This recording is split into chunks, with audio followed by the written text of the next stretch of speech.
छोटा दुकानदार ठेले वाला भी टैक्स दे रहा है सर, सब टैक्स दे रहे हैं, इधर भी सारे टैक्स दे रहे हैं। सर आप कह रहे हैं कि दे रहे हैं। दुकान पे कैमरा ना लगाओ क्योंकि वो सर इनवाइसिंग ही नहीं करता। देखिए सर, सब टैक्स दे रहे हैं। देखिए मैं आपको छोटी सी बात बताऊँ, 100 रुपये की चीज़ है, कॉस्ट है, 18 रुपये सेल टैक्स, 5 रुपये उस पर होल्डिंग टैक्स, 123 रुपये हो गए, 7 रुपये उसका प्रॉफिट, 130 रुपये हो गए। अब उसने 10 बोरी चीनी बेची, फर्क किया, उसने चीनी पे टैक्स दे दिया है। अब जब वो 2 लाख की ट्रांजैक्शन करेगा उस पर फिर 20,500 टैक्स देगा। How is possible? यानी कि आप ये चाहते हैं कि वो 23 के बाद हमें 17 और दे, यानी कि 40% टैक्स हो जाए, तो फिर कमाएगा क्या? मुल्क कैसे चलेगा?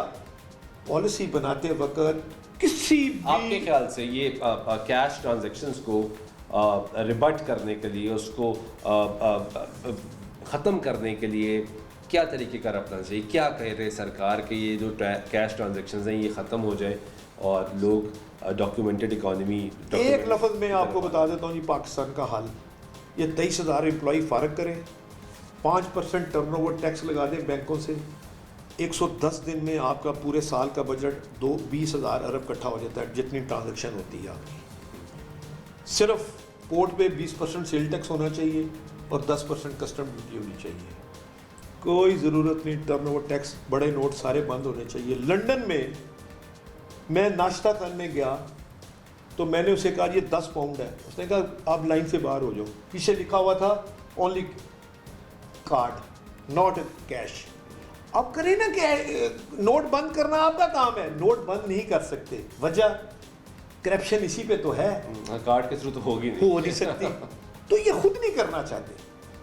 देखें ये शोर मचा रहे हैं, ढोल चोर मचाए शोर, खुद ही चोरी करा रहे हैं, खुद ही कह रहे हैं भाईजान ठीक हो जाओ। मैंने जो पेट्रोल पंप वाली बात की है क्या गलत है? मैं कहता हूँ लगाएं 10 बाई 10 पे कैमरा, और पहले 15,000 रुपये तो लगा लो। उस पर इसलिए नहीं लगाते कि 30% पेट्रोल आपका ईरान से आता है, इन बाबुओं का हिस्सा है उसमें। 70 रुपये लीटर आता है, 270 रुपये लीटर बेच रहे हैं, सीधी 200 रुपये लीटर कमाई है।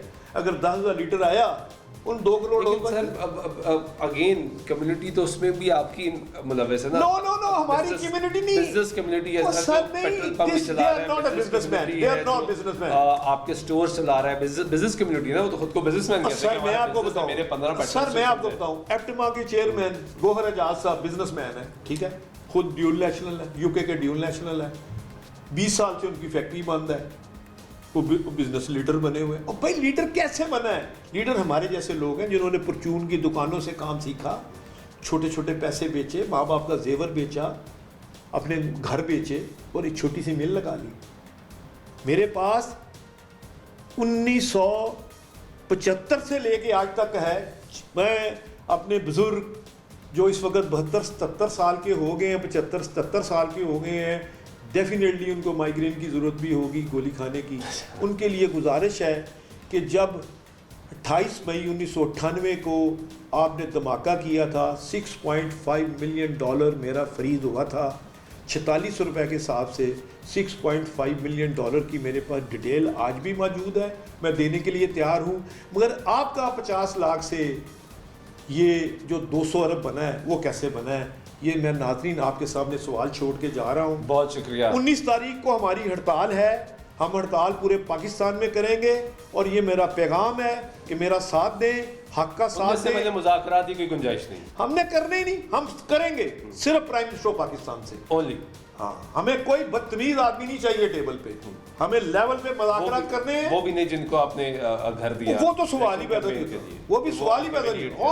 नो वे, इनमें सिर्फ समझदार अगर कोई है तो शहबाज शरीफ साहब है, वो हमारी टेबल पे आ जाए, चैम्बर में आ जाए, जरूर बैठेंगे।